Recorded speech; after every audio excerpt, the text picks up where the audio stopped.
Halo, assalamualaikum warahmatullahi wabarakatuh. Berjumpa lagi dengan saya Dimas Permana dari motretsuka.id. Merayakan pernikahan itu impian banyak orang ya. Pada saat seseorang pacaran, lalu dengan berjalannya waktu, kedua belah pihak sama-sama ingin melakukan ke pernikahan ya.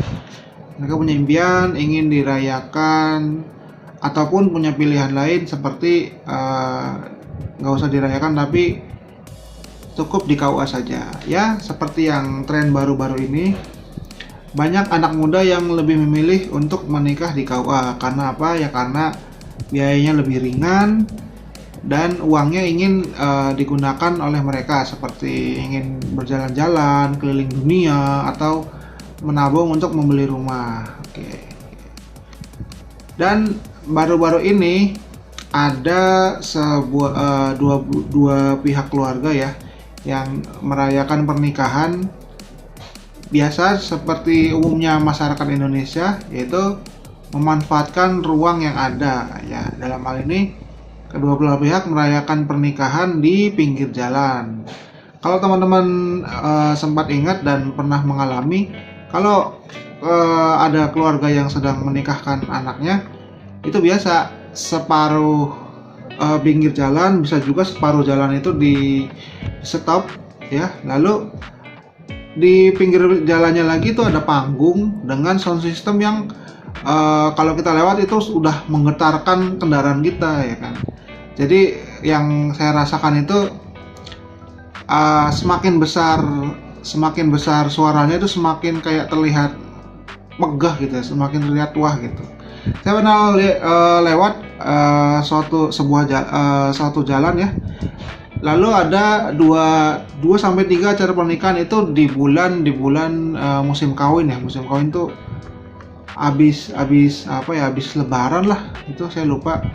Pokoknya satu jalan itu ada 3 pernikahan dan setiap pernikahan itu saling pamer sound systemnya, yang lebih muka siapa gitu, yang bakalnya nanti malam tuh bakalnya rame siapa, yang ada hiburannya siapa, mengundang biduan siapa. Nah itu umum terjadi di Indonesia ya. Jadi kalau teman-teman pernah mengalaminya, bisa teman-teman ceritain di bawah ini.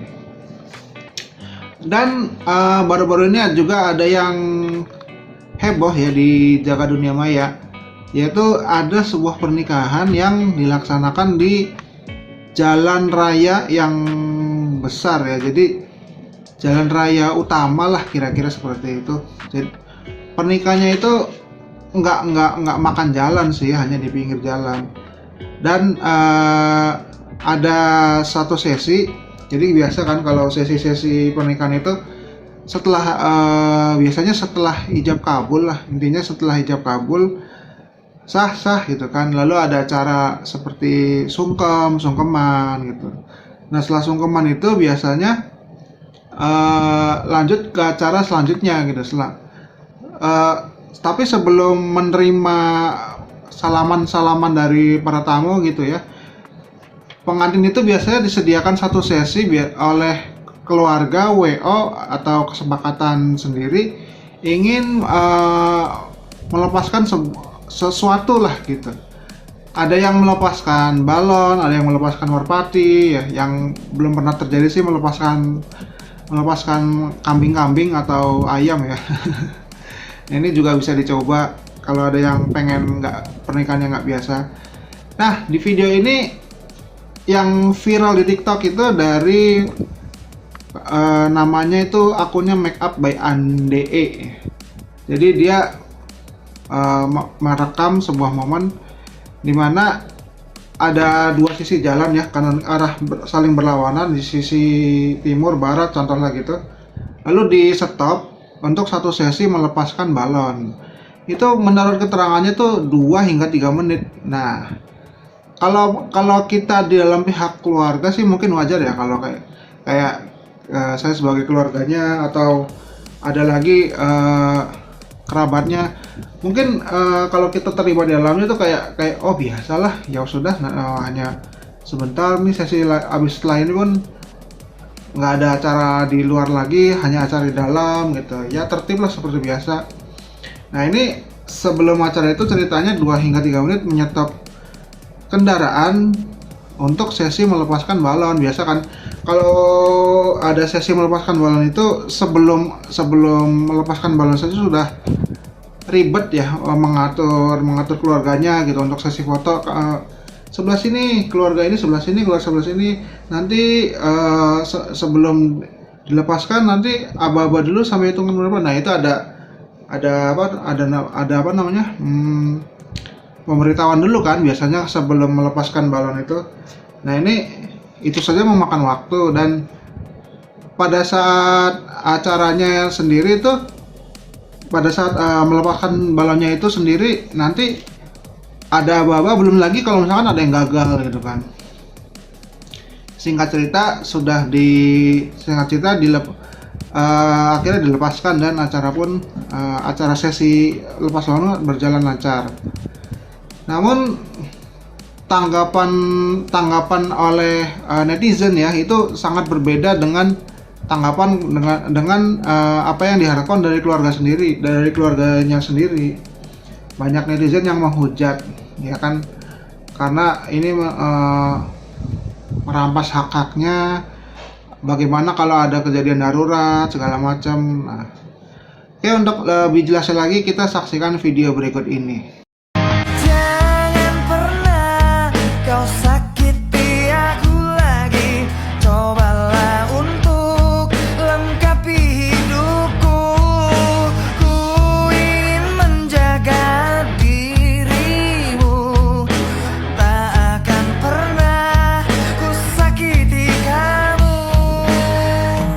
Ku mohon temanilah aku, jangan pernah rapuh di sepanjang. Oke, setelah melihat video tersebut, apa yang teman-teman rasain tuh? Jadi kalau teman-teman ceritanya seolah-olah ada di tempat tersebut dan melihat kayak gitu, apa yang akan teman-teman lakukan gitu?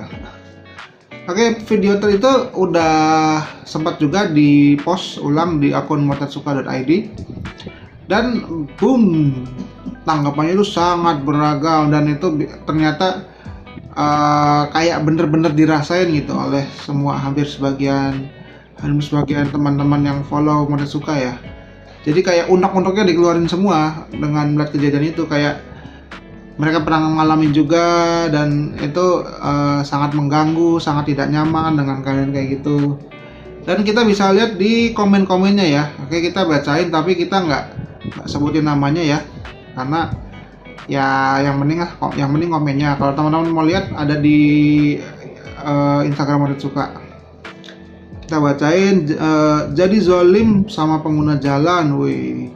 Kita nggak tahu doa orang-orang yang lewat. Kenapa juga harus maksakan konten lepas balon kalau tempat dan situasi nggak mendukung? Wah, bener juga sih. Lalu ada yang bilang balon polusi udara dan sampah. Ya ini betul, karena kalau balon sudah meletus dan kita nggak tahu sampahnya akan ada di mana. Kalau misalkan jadinya nggak bisa terurai, itu kan bahaya juga, dan ya merusak lingkungan lah ya kan. Lalu ada lagi, nikahan bukannya minta doa baik dari semua orang, malah mengumpulkan hujatan dari para pemakai jalan yang terganggu. Ya kebayang kan, kayak kita lagi di stop ada hajatan, kita bilangnya kan ada aja pasti yang di pikiran kita buat ngata-ngatain gitu, ngata-ngatain yang punya hajat, kayak ya elah ngapain sih di stop segala jalannya gitu kan, kenapa juga nggak sewa gedung gitu, aduh ini ngerepotin banget, ini gimana nih, saya kan harus cepet-cepet kerja, harus cepet-cepet sampai nih, ya elah gitu. Jadi unek-uneknya keluar semua itu. Dan konon katanya kalau doa itu kalau didengar itu ya bahaya juga kan, kalau doa-doanya yang baik, yang buruk itu kan bahaya juga. Nah ini kan hampir kejadian gitu, jadi memancing semua emosi pengendara yang disuruh nunggu itu gitu. Nah ini serem juga sih kan, kalau didoainnya malah banyak yang buruk-buruk gitu. Kecuali kalau ada perwakilan keluarga yang sambil nyetop pengendara itu sambil nenangin pengendara kan, mohon maaf ibu gitu, mohon maaf, sambil senyum, mohon maaf terganggu, ada acara sebentar ya bu, gitu, lalu dibagiin souvenir, dibagiin makanan, mungkin itu akan meredakan ya. Dan saya lihat kayak gini juga belum terjadi gitu. Jadi dari pihak penyelenggara pernikahan juga harusnya bikin enak juga, karena sudah mengambil waktu kita, karena kita harus menunggu sesi gitu dan terhambat jalannya gitu. Ya, kita bacain lagi beberapa yang di jalan kampung aja udah bikin resah, apalagi jalan antar kota kayak gini. Wah, ternyata itu di jalan antar kota ya. Yang punya hajat pejabat emang, iya juga sih, kayak kalau kesannya kan kalau kita nyetop jalan itu kita punya kuasa ya, kayak siapa nih bisa-bisanya berani nyetop jalan gitu. Nah, ada juga yang ngebela, menurut gue sih nggak masalah, orang cuma foto kok. Iya kan, ya nggak masalah sih, cuman foto doang gitu, dan itu pun nggak lama sih. Ya ada benernya juga, cuma ya tergantung juga yang ada keadaan di sana gitu, suasana hati pengendaranya. Nah, ada yang lebih serem lagi, kalau ada ambulans berhenti juga dong. Ya kebayang kan, ada bawa pasien yang lagi gimana gitu kan, harus berhenti dulu gitu. Ada juga yang ya komennya nengah-nengah, untung nggak ada bapak-bapak yang lari ambil balon menutup kamera. Ini kayaknya saya pernah lihat sih video kayak gini, pas untuk nerbangin balon bapak-bapaknya barang-barang malah ngerebutan gitu, yang nggak tahu apa nggak paham, nggak di briefing gitu. Tapi ya ini kan ceritanya tentang diberhentiin jalannya ya. Lalu ada lagi tuh, ada yang bilang kalau nggak sanggup sewa gedung ya di KUA aja cukup. Iya kan, nikah di KUA kan gampang, habis nikah cuman pakai jeans aja juga nggak masalah, dandannya juga nggak, ya dandan yang cakep lah gitu, pokoknya nggak perlu mahal-mahal, bayar di bawah 1 juta udah sah, pulang makan batagor, foto-foto itu keren gitu. Yang itu juga lagi banyak itu tren ya, habis nikah ya gaya-gaya biasa, di belakangnya KUA, itu malah lebih keren. Ya itu bener, ikutin aja tren yang sekarang daripada berhentiin orang di jalan ya kan. Nah, itu dia tuh. Ada lagi yang belain lagi, jangan hujat pengantinnya. Menurut gue kalau mau ada yang disalahin ya fotografernya, karena masih penentu spotnya dari fotografer. Ya 50-50 sih, keadaan di lapangan kan beda-beda ya. Kayak kalau fotografer pasti ngarahin yang outdoor, karena balon ngapain juga diterbangin di dalam gedung. Yang ada kan balon pada nyangkut tuh, nanti malah bikin repot lagi, nambahin waktu lagi buat ngebersihin. Yang ada pasti di outdoor. Nah, yang jadi masalah itu kalau misalkan ada lapangan, ya ke lapangan dikit ya, walaupun agak repot jalan 100 meter 200 meter, tapi itu aman banget kalau mau di ke lapangan gitu. Kalau solusinya karena pengantinnya mungkin jalannya susah, roknya panjang gitu, dan keluarga yang ngikutinya juga banyak ya, jadinya mungkin dipilihnya yang dekat-dekat aja lah dari dari pelaminan yang ada ya di jalan raya itu gitu. Ya tapi pun yang ngarahin pun nggak mesti fotografer kan, yang ada usulan kayak pihak keluarganya, WO-nya segala macem. Nah itu perlu di briefing ulang lah, perlu didiskusi lagi. Jadi nentuin tempatnya tuh yang pas, yang nggak ngerugiin banyak pihak. Kalaupun ada yang dirugikan, ya ada solusinya juga kayak gitu.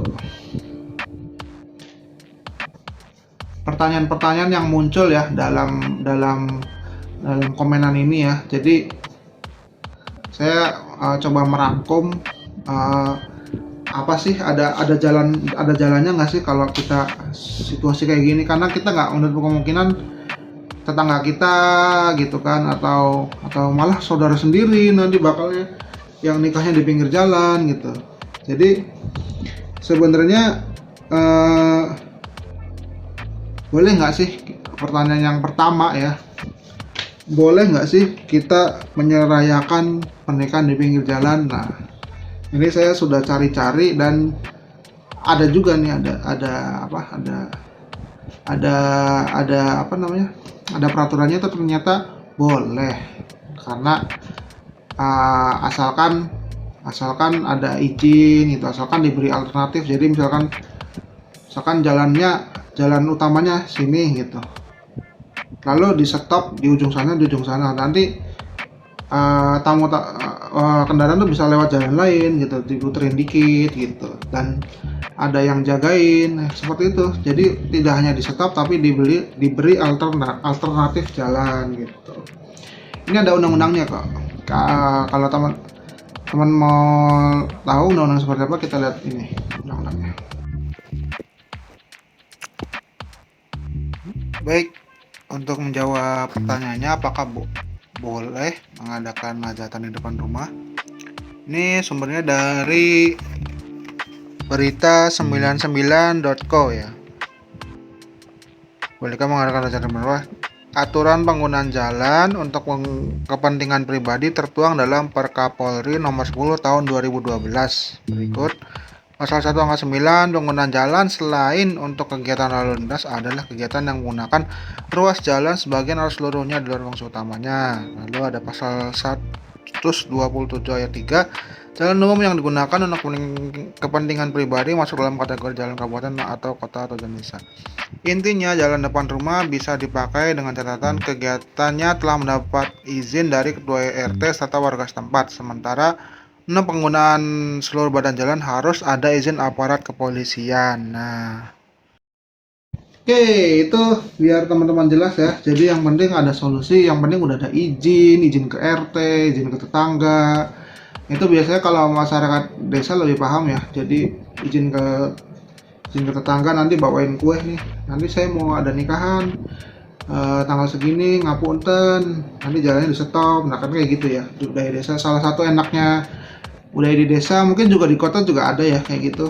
Nah itu minta izin ke sebelah.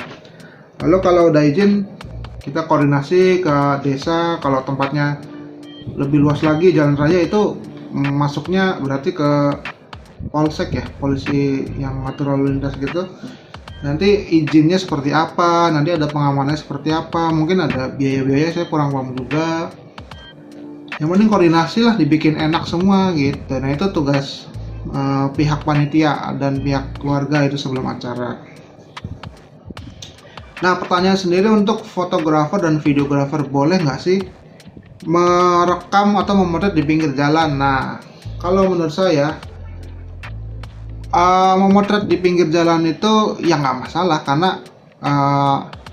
karena ya foto-foto street, foto-foto fashion street segala macam juga di pinggir jalan nggak masalah gitu. Tapi kita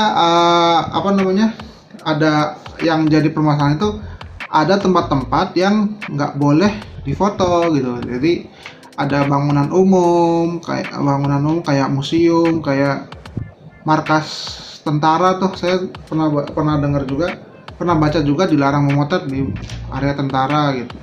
Area polisi juga mungkin dilarang memotret gitu. Lalu ada juga yang dilarang memotret tuh di pom bensin, ruang publik juga kadang-kadang kalau ingin areanya privasi itu ada dikasih tempelan dilarang memotret gitu kan. Lalu di mall gitu. Nah yang jadi pertanyaan, kalau tempat umum ya kayak jalan tadi, di sekitarnya itu ada nggak yang melarang untuk difoto gitu. Jadi kalau misalkan ini tempat hajatannya di sini dengan tenda segala macam, lalu di dekatnya situ ada pom bensin atau area pengembangan nuklir. Nah itu kan nggak boleh juga kita foto-foto di situ, bahaya, apalagi dengan pakai blitz gitu. Itu memicu banget. Jadi kalau di pom bensin itu yang bikin bahaya adalah cahaya blitznya, itu bisa memicu memicu api lah gitu. Tadi bisa teman-teman baca lebih jelas lagi di ada kok keterangannya di Google juga ada. Nah itu dia. Jadi untuk di pinggir jalan boleh asal kita mengikuti yang aturan yang ada gitu. Kalau ada yang nggak boleh difoto ya kita ngikutin. Dan yang paling penting itu keamanan ya. Jadi kalau kita motret di pinggir jalan itu ya keamanannya kita juga diperhatiin, keamanannya pengendara juga diperhatiin. Jadi kita aman. Siapa tahu yang nggak aman yang pengendara motor atau mobil gitu. Itu perlu diperhatikan lagi karena resikonya lebih tinggi daripada motret di tempat non jalan gitu. Oke, pertanyaan ketiga, boleh nggak sih melepaskan balon ke udara? Nah ini penting banget nih. Jadi bertahun-tahun yang lalu di tahun 1980 atau 1990 di Amerika ya, saya lupa kejadiannya di daerah mana gitu, ada pelepasan balon ke udara. Jumlahnya juga banyak sih pada saat itu, sampai ratusan ribu apa jutaan balon lah. Ceritanya biar meriah, niatnya biar meriah, dilepasin balonnya ke udara. Tapi malah kita kan nggak tahu ya, balon udah dilepasin ke udara nanti ada angin atau ada cuaca gimana, atau balonnya berhenti di mana. Nah itu yang bikin bahaya. Jadi pada saat itu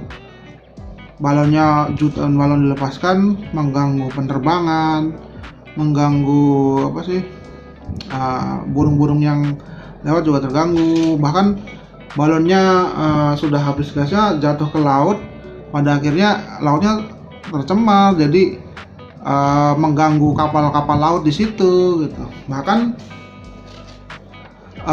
sampai hampir kena korban jiwa lah pada saat itu. Yang kejadian di luar negeri itu pada tahun 80 lalu, saya lupa. Itu coba aja bisa dicari, jutaan balon terlempar ke udara. Nah itu nanti keluar deh bencana tragis, kejadian balon yang menebar terbang di udara. Itu ada tuh, disaster lah pokoknya gitu ceritanya. Nah kalau yang baru-baru saya baca itu, balon yang diterbangin ke udara itu pada akhirnya juga akan habisan gas lalu jatuh. Nah yang dikonsenkan di sini, sama-sama balon itu pada saat masuk ke dalam air itu bisa jadi makanan penyu-penyu. Nah kalau misalkan hewan-hewan laut kayak penyu, kayak ikan yang lain makan itu bisa menyebabkan keracunan ya kan. Keracunan juga pada akhirnya nanti bisa mati gitu. Nah itu yang bahaya sih sebenarnya. Dan kalau misalkan nggak dimakan pun terendap di laut, itu kan jadinya kan jadi sampah-sampah di dasar laut gitu. Jadi menghambat pertumbuhan ekosistem iya kan. Jadi lautnya banyak sampah plastik, udah ada sampah plastik, itu ada sampah balon udara, jadi kan jadi polusi bawah air ya. Bahkan kalau misalkan di darat pun balonnya meletus lalu jatuh di hutan-hutan gitu, dimakan hewan-hewan langka, hewan-hewan liar.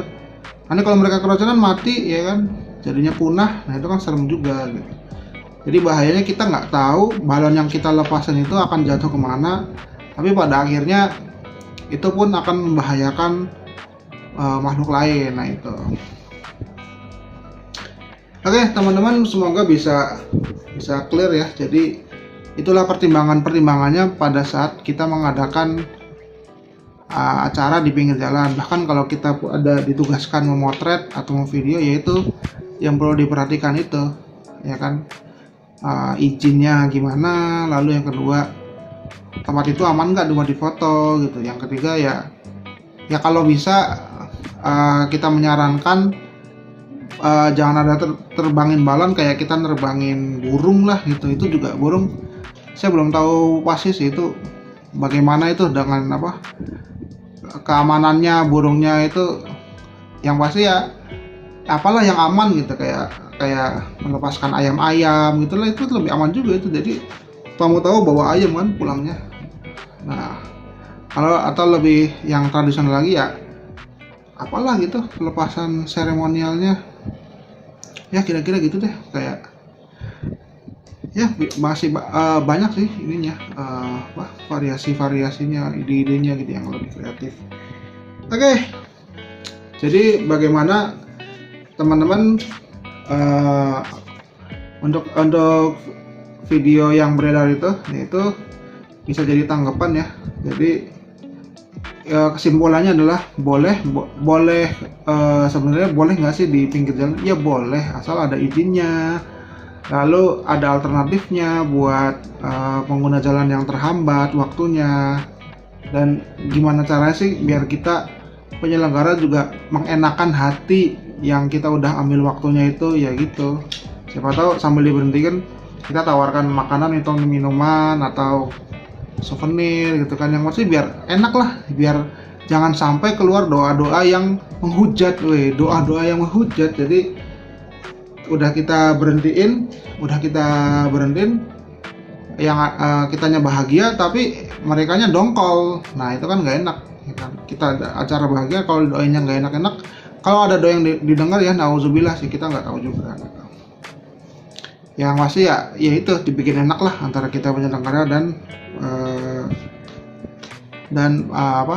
pengendara motor gitu. Ya itu tadi. Dan untuk memotret juga. Oke, sampai di sini dulu pembahasan videonya, kejadian viral melepaskan balon dan menghentikan pengendara.